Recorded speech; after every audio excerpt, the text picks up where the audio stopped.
Did you get a look at him? Well, one was a youngster. The other one I couldn't tell for sure.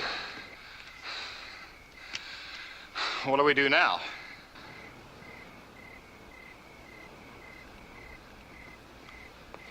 Well, I'm sorry, but I guess you're going to have to put on your boots and do what I'm doing.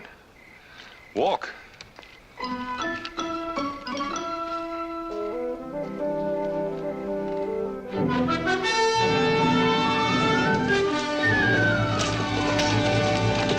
I guess we better split up for the time being. I'll meet you in Boonesboro in a couple of days. There should be some good pickings there. Yeah. Yeah, you look around good. See if you can find some likely galoot for us to fleece. And don't forget, when I get there to give you a hand, you never saw me before in your life. See you in Boonesboro, stranger.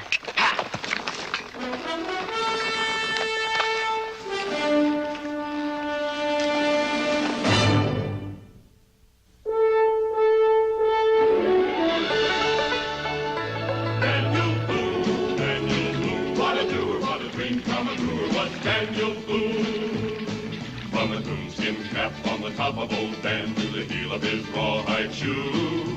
The rippin'est, roarin'est, fightin'est man the frontier ever knew. Daniel Boone was a man, yes, a big man, and he fought for America to make all Americans free. What a boom, what a doer, what a dream come a truer was he.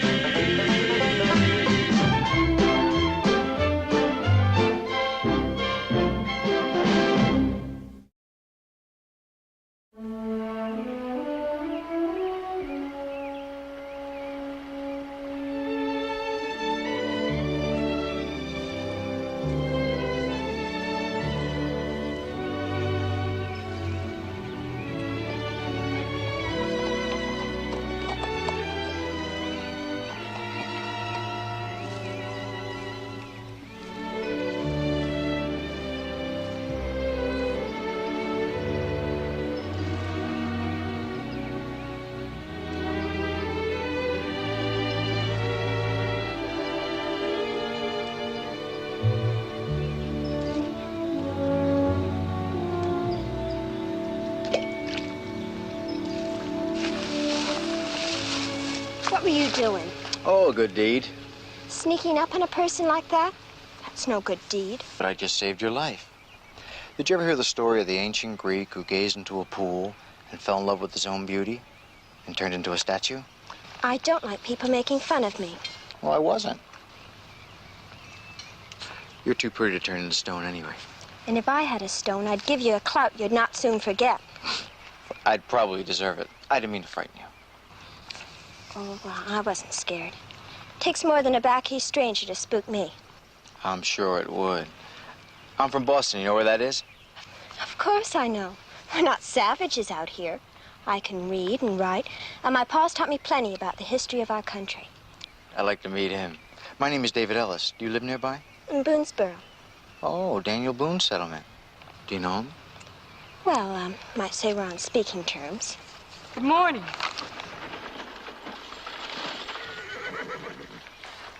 Good morning.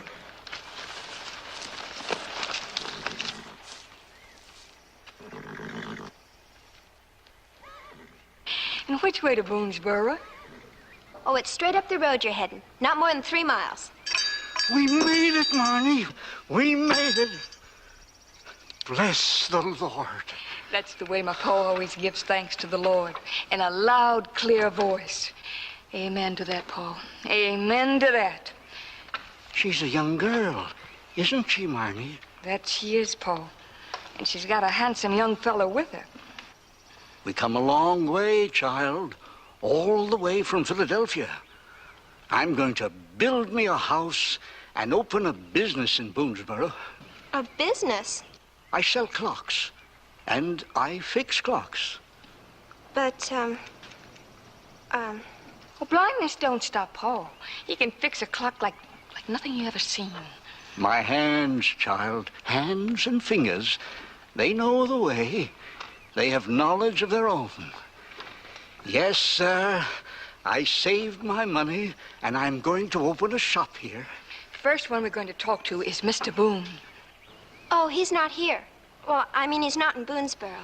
Not here? No, my father had to go to Salem on business. But he'll be back real soon. Your father? Yes, I'm Jemima Boone. Halfway across this continent, and whom do we meet right off but a child of Daniel Boone? It's a sign, Marnie, a good sign.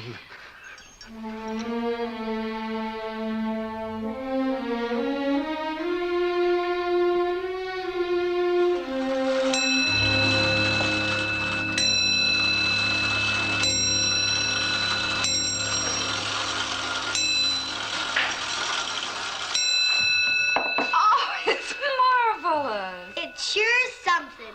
You brought that all the way from Philadelphia? That's right, son. I'm a master craftsman, and I kept it ticking all the way down the trail.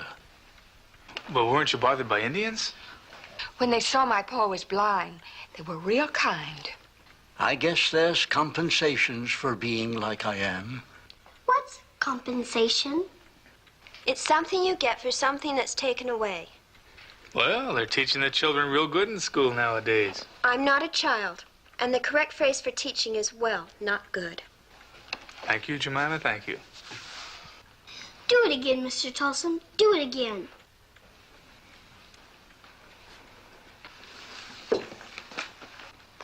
Excuse me a minute, I'll be right back.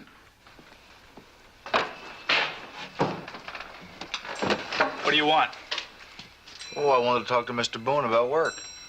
I heard the voices and assumed he had guests. I looked and I was correct. My apologies, friend, all right? My apologies. Daniel ain't here. You call him by his first name. You must be friends. Yeah, we're friends. He's in Salem. Ah, just as well I didn't knock and disturb everybody. When will he return? About a week. I'll have to see him then. We accept my apologies, friend? I accept your apologies. Good night.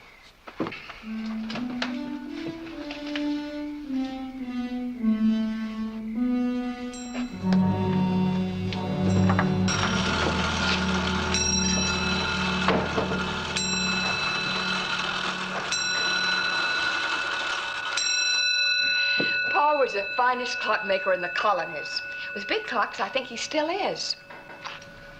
It's a remarkable skill. All we need is a piece of land and a cabin. Marnie here? Well, she's got a green thumb in the garden, like I got a green thumb with clocks. Could I see it? See what, dear? His green thumb. Oh, that's just an expression, Israel. One time I got my hand all full of red from picking berries. Is that the same thing? No, it's not the same thing. The red hand is a fact and the green thumb is a metaphor. She's sure jumping tonight. Mother, may I please go outside and get some fresh air? I'll go with you. We'll go down by the creek and look for frogs. You stay right where you are. Jemima! Mother, please, I just want to go outside and be alone for a while. Very well. Please excuse her manners. She's acting very peculiar tonight.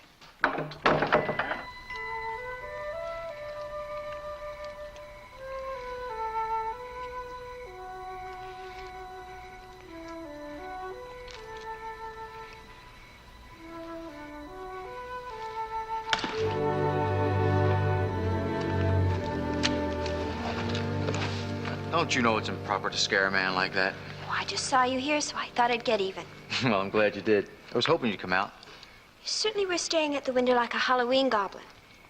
It's a good thing nobody else saw you. Oh, someone else did, that Jericho fella. Oh, so that's why he went out. Oh, we were quite friendly. We even shook hands. I asked him about your father. What for? To inquire about work. Well, the settlement looks fascinating to me. It's beautiful. This place? Oh, it's just rough cabins and plain people. Beauty is in the eye of the beholder. You know, I don't altogether understand you. You're always talking in circles. That's the way I move in my life, in circles. Well, can't you ever talk straight about what you mean? I mean, you're one of the most comely and charming girls I've ever seen.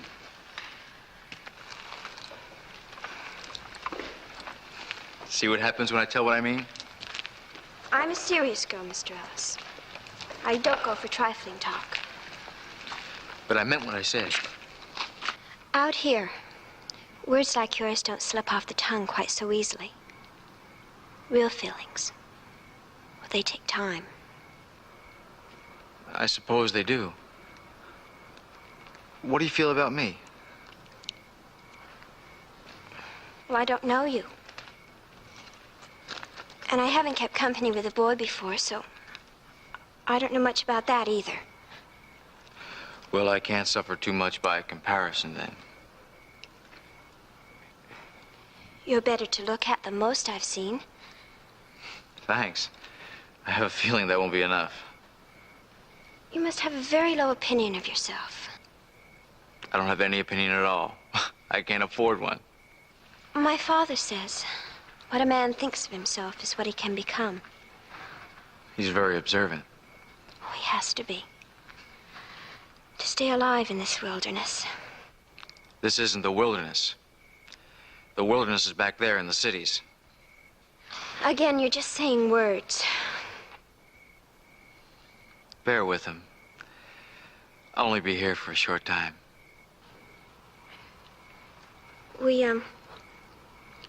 We do need more men here. You'd be welcome.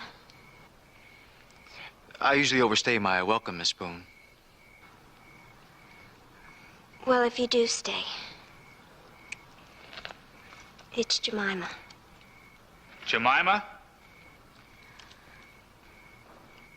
My nemesis. I'd better say goodnight.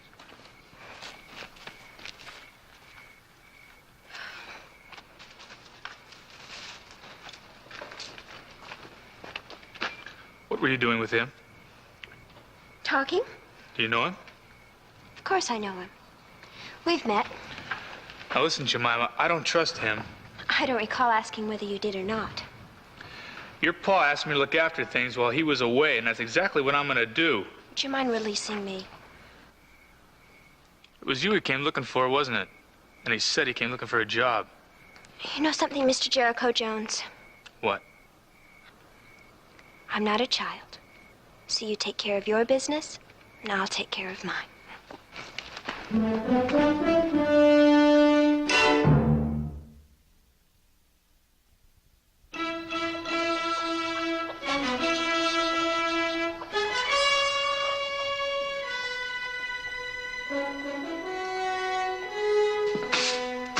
Well, this is it, Sonny. This is the place a man can make for himself a new life. Especially a young man. A fellow like you. You got muscles, ain't you? Yeah, I got muscles. And gumption? Especially gumption. Well, that's all's needed then. You do a day's work and pull your own load, be a man or woman, young or old, you can make for yourself a brand new life. Hear, hear. Have you got a job for me, Mr. Cincinnatus? Well, I'd like to say yes, but I can't. I got a young fella working for me now. I reckon I ain't got no work here at all for you. Good morning, Cincinnatus. Morning, Becky. Mima. Good morning. Morning. Good morning. Good morning. You need something, Becky? Indeed I do. A nice, strong man. What for? I found a cabin for the Tolsons. The old McNaughton place. You know, it's been empty for months, and I'm sure no one will mind if they move in. At least until we can have a cabin raising for them. Well, the McNaughtons won't mind because they ain't coming back. When the Tolsons moving in? This morning. I do have Jericho, but I'll need another man to help. You know, there's a wagon to unload and a cabin to clean and wood to chop. Well, you get on back and get ready, and I'll see that somebody gets over to help you directly. Thank you, Cincinnatus. Jemima. Yes, ma'am? We'll be going now. Good morning, Cincinnati. Good morning. Where's this McNaughton cabin? Ought to warn you that this job is for love of labor and for helping friends. No pay is being handed out. That's all right. I'll be working for just about the amount I'm worth.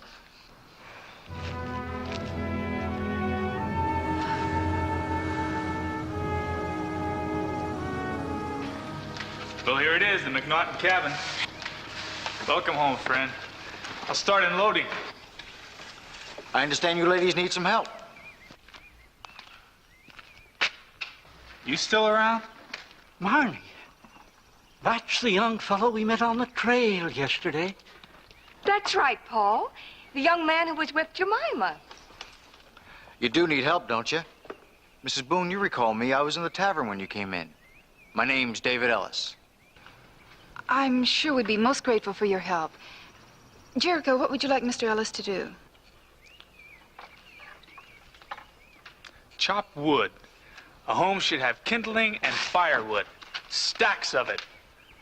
Be a good day's job. Got the whole forest out there, boy. Go to it. Well, if it's firewood you want, it's firewood you get. Nice to have met you, Mrs. Boone. Miss Boone?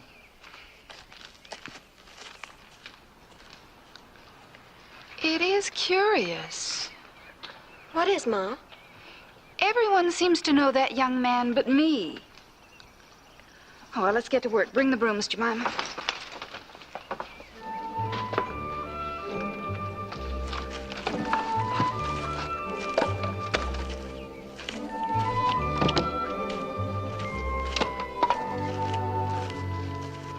Hello. Hello. I saw you come by with the wheelbarrow. Did I impress you? Well, I just came by to tell you that food will be ready soon. Oh, look at your hands. They're all raw and blistered. Axe Handles and I aren't exactly old friends. Well, I'll go get something for them. No, stay. Would you like to sit down?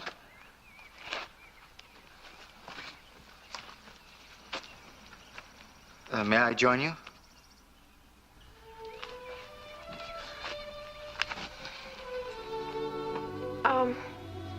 They're cooking deer stew. That should be delicious. Oh, it will be. It's my mother's own special recipe. I'm a fair cook myself, thanks to her. Fair in many ways, thanks to her. You've got nice broad shoulders and good bones. Hey, look, Jemima, why don't we just stop talking about me? But I can't. Try. I don't want to. But you only make me out to be somebody I'm not. Well, you're not a violent man, are you? No, I'm not. But, violence isn't the only sin. You have others? Plenty of others.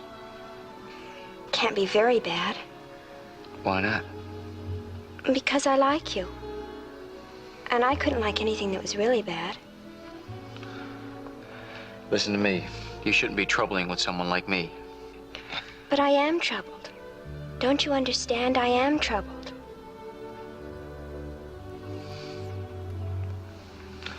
So am I, blasted. So am I.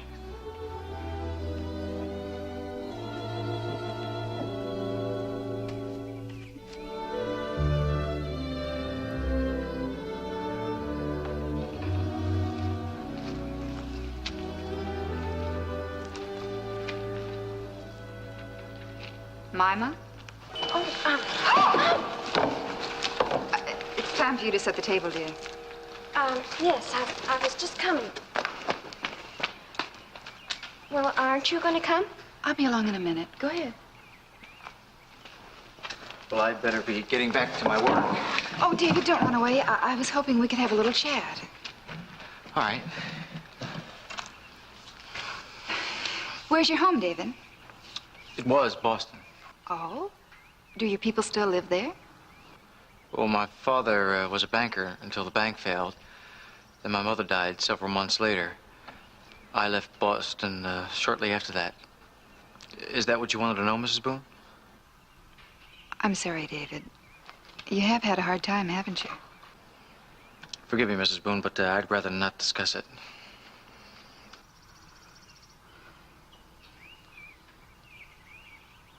You know, David, it makes no difference whether it's Boston or the wilderness. Young people can be hurt anywhere. You won't forget that, will you? I won't forget it, Mrs. Boone. Now I better be getting back to my work. We'll be eating shortly. Why don't you wash up and come inside? Afternoon, ma'am. Good afternoon. Name's Kravick, Mike Kravick. I've been working my way across country headed to Boonesboro. I don't mean to disturb you. You're not disturbing me. I'm Mrs. Daniel Boone. Dan Boone's missus. Well, now, this is a pleasure. Oh, and this is David Ellis. Yeah. I'm pleased to meet you, too, son. Ma'am, I'm wondering, seeing as I'm feeling kind of tired and hot and dusty, you could spare a man a drink of pure water? Well, of course. David, will you show Mr. Kravick the well? And the road to Boonesboro is right down that road. Well, thank you, ma'am. Thank you kindly.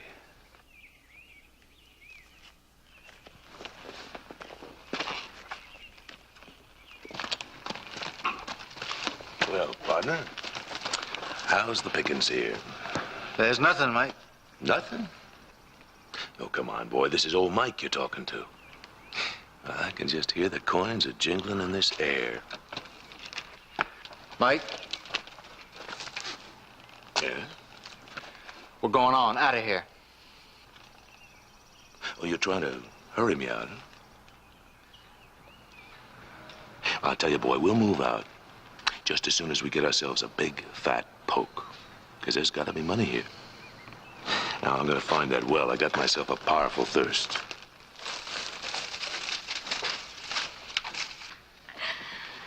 They're going to be pretty curtains. They're sure going to be pretty.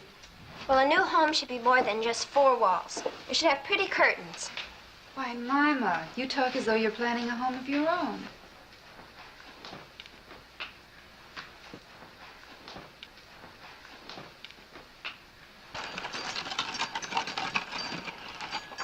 You're still working at that door.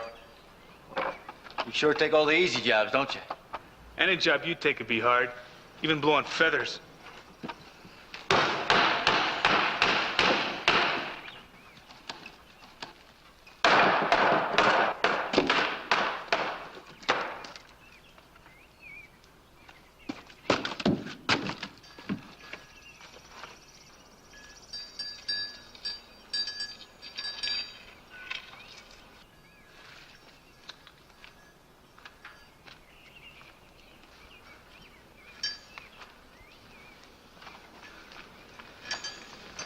Who's there?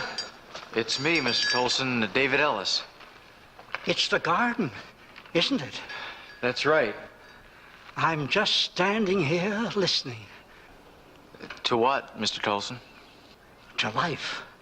To the life that's coming. You can hear it, boy, in the wind, in the sound of the birds, and the sound of the bees. And it's good, this life that's coming. It's good. This place, it's right on the road into Boonesboro, right? Smack on it, sir. I'm going to make me a sign. A big sign. Painted like a work of art. Tolson's Clockworks. That's what'll be on the sign. It'll announce my shop and my business. How old are you, Mr. Tolson? Well, lad, I won't see 70 anymore. But I'm like a clock. You take care of it, and it goes ticking on. Tick-tock, tick-tock. Tolson, Tolson. You see, we're the same. How old are you, son? Well, I shan't see 20 again. But you got a long way to 25. Long way. How would you like to learn the clock trade? Become a master mechanic in the mysteries of gears and springs? You offer me a trade, sir? Aye, and a respectable one. But why, sir? You don't know me. Because I like the sound of you. There's kindness, there's education and wit. You can be my apprentice, David. I'll teach you all I know. There's more kindness in you, Mr. Tolson. And you are looking for a new life, aren't you, boy? What? Everyone is always surprised at how much the blind can see. Well, you think about it. All right? You'll think about it. I'll think about it, sir.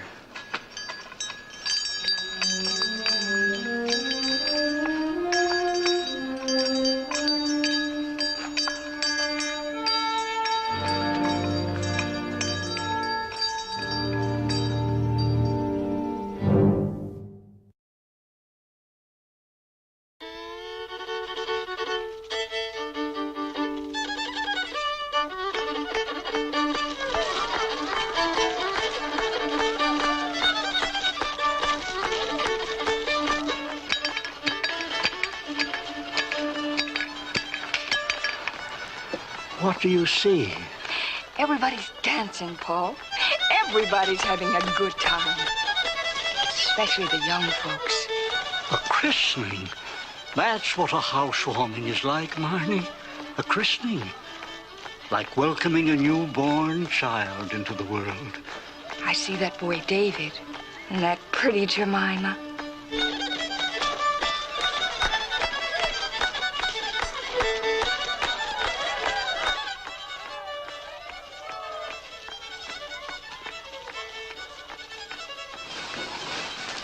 Why, Mr. Kravik, what are you doing standing there? Come on in and join the housewarming. Well, thank you, Mrs. Boone.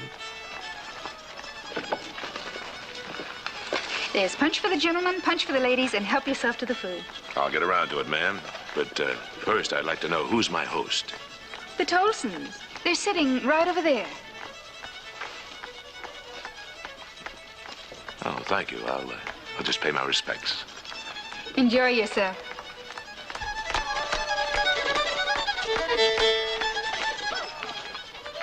Marnie? Mike Kravik, Mr. Tolson. I'm just sitting down to congratulate my host and wish him the best.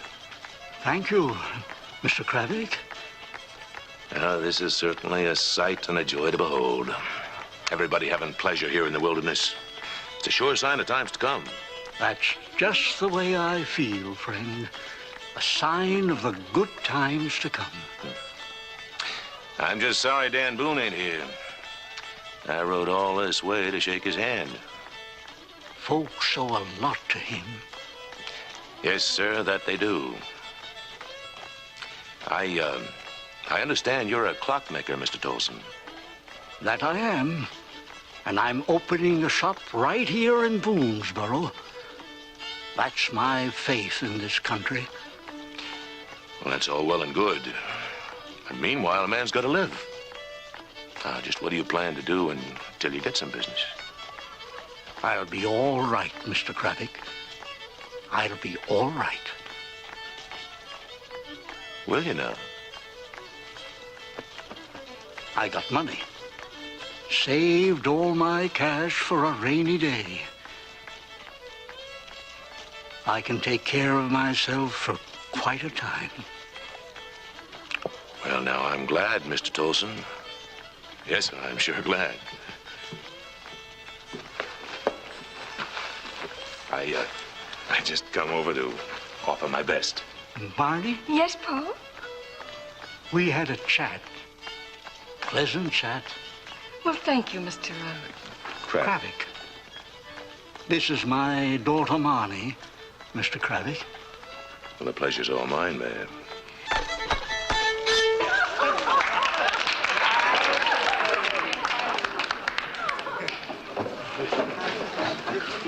Hi.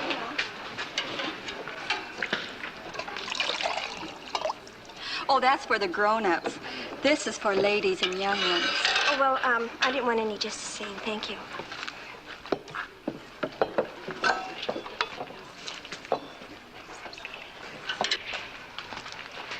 I think I'll have a taste of that. Oh, but it's not for young ones. Do I look like a young one? Oh, it's a bit sharp, but warming as it goes down. But it's not for you. All right, everybody, come on, gather around now. We're going to have a square dance. Come on. Hurry up.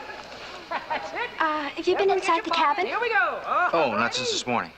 Oh, come on. I want to show you something. And now, 1, 2.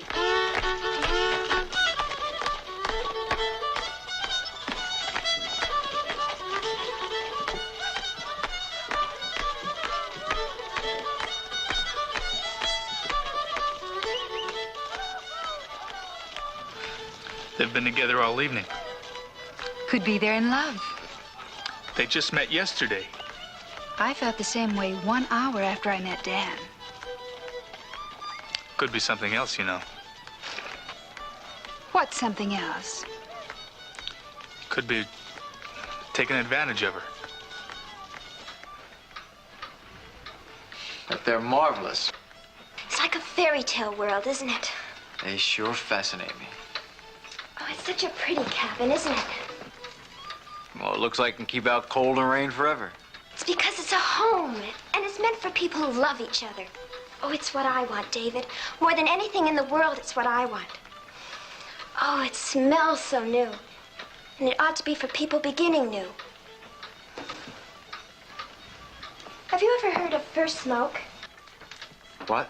Well, it's got a special meaning. And what's that? Well, when a couple build their first home, and it's all ready for living in, they make their first fire and watch the smoke. To see if the chimney works? No. If the smoke goes straight up, well, it means they'll be healthy and happy and have lots of children. But if the smoke fills the cabin, well, they'll always be quarreling and never have any little ones.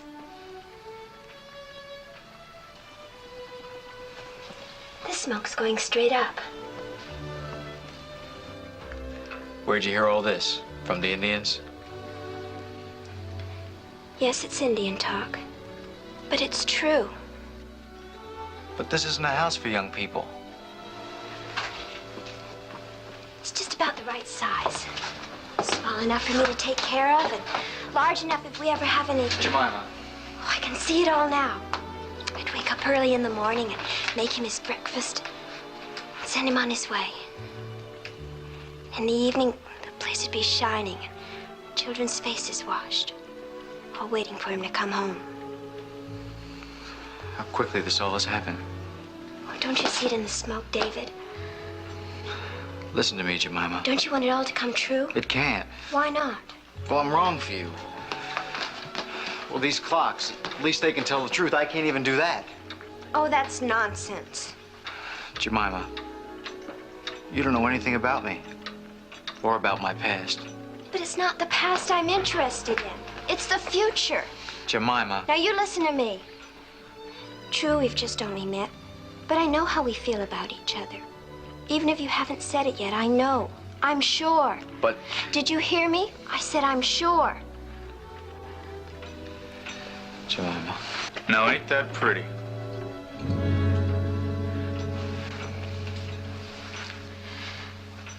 How dare you come sneaking up on us? Your ma wants you. Anybody with the slightest good manners at all wouldn't come... I said your ma's looking for you. You better go. But... Go on, I'll see you later.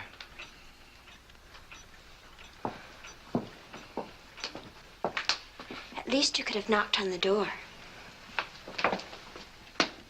Well, aren't you coming? Later. Now listen here, Jericho Jones.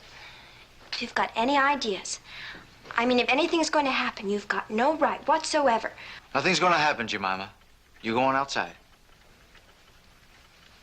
Do you want to talk to me? Yeah, outside, in the woods. All right.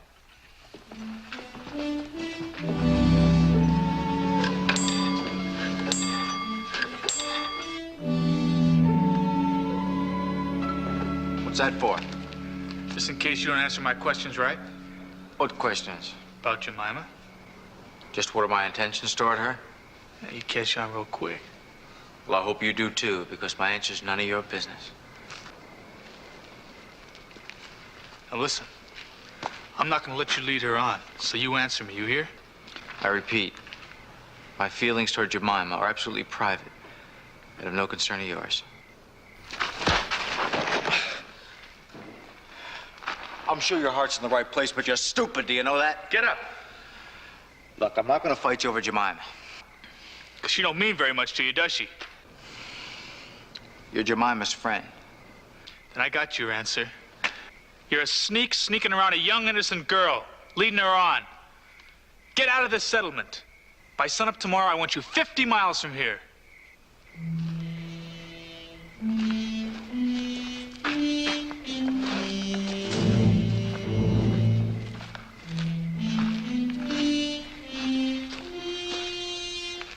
Well, he sure laid you out.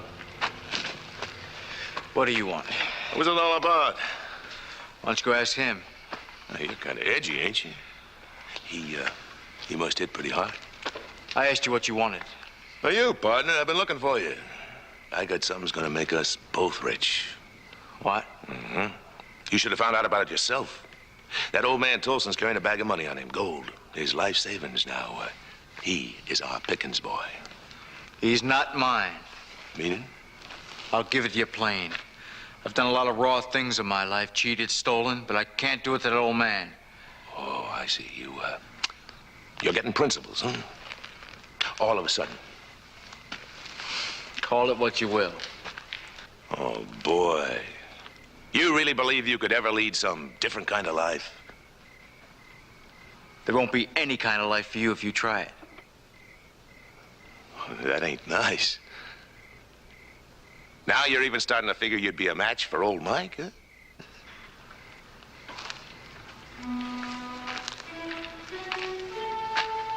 Anytime.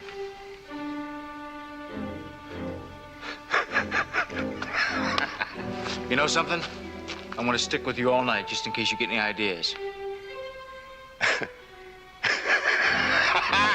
That's a good idea, boy. Yeah. You know, partner, you're grown into one fine man, huh? One fine man.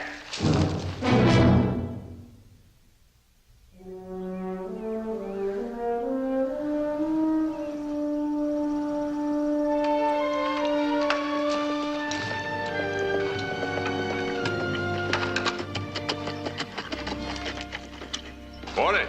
Well, good morning, Mr. Krabik. Good morning, Mr. Krabik.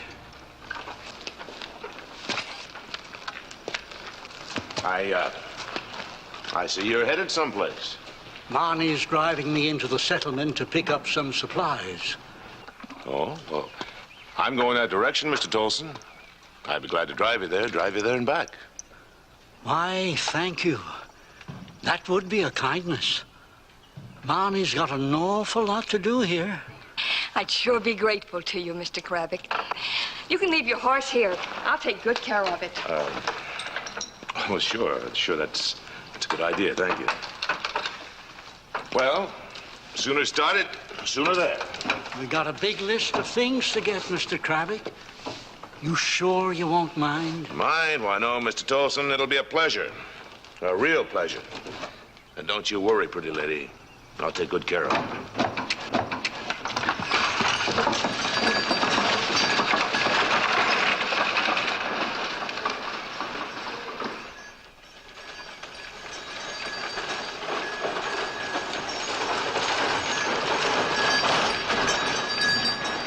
You're going mighty fast, Mr. Kravik. I'm in a hurry, Mr. Tolson. I'm always in a hurry. That's because you're young. Old fella like me, going slow has benefits. When I find the right place up ahead, I'll let you rest a spell. Yes, sir. Quite a spell. Ah!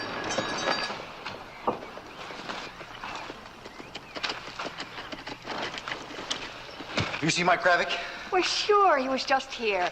He's driving Mr. Tolson into the settlement. To the settlement? It's a kind thing to do. People sure help people in these parts. He left his horse here. David? David, nothing's wrong.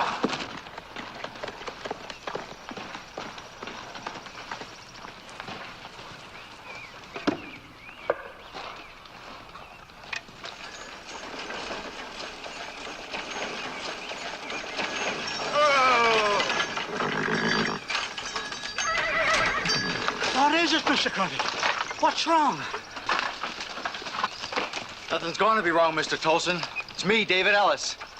Mike, I don't sleep so good. Guess I should have made sure you did.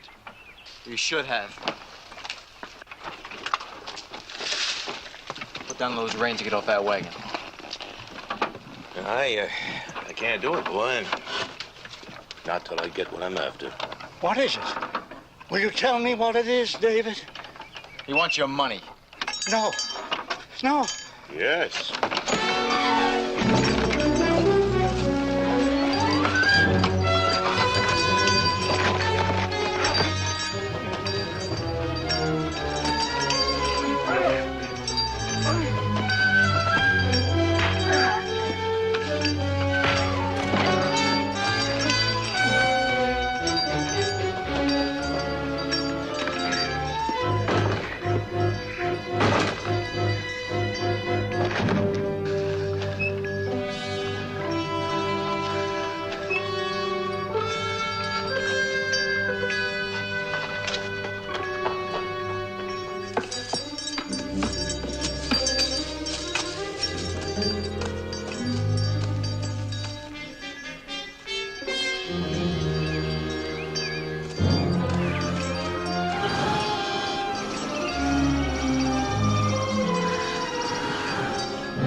all right, Mr. Dawson.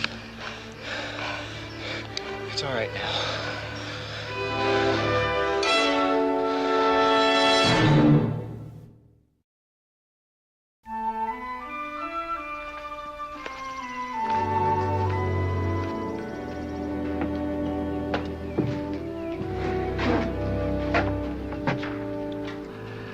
I have to find out who I am, what I am, not just for myself. But you can find that all out here.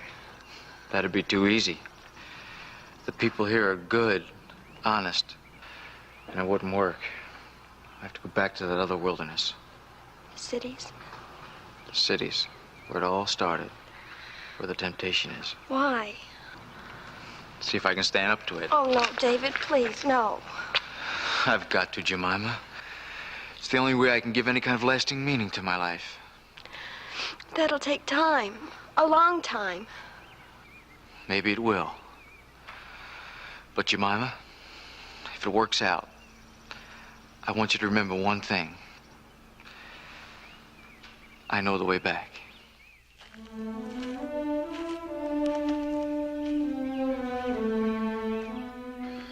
You think he'll come back? Perhaps. One thing's certain, though. When her father returns home, he's going to find a different Mima. She's no longer the little girl he knew. Dan's in for a surprise.